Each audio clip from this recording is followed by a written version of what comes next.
నమస్తే, నేను ప్రభాకర్ నూటేండి. మాకు కావాల్సింది రాష్ట్ర ప్రయోజనాలే తప్ప రాజకీయ ప్రయోజనాలు కాదని మంత్రి సీతక్క అన్నారు. ఈ సందర్భంగా తొలిసారి ఆమె ప్రధానమంత్రి మోదీని పొగిడారు.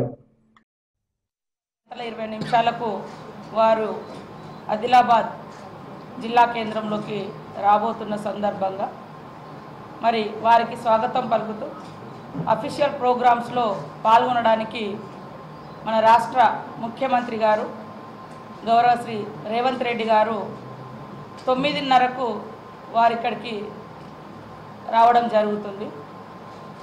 పిఎం ప్రోగ్రాము ఏదైతే ఉందో ఎన్టీపీసీ 6,000 కోట్లతోటి, అదేవిధంగా నేషనల్ హైవే మరి రైల్వే సంబంధించినటువంటిది దాదాపుగా 6,700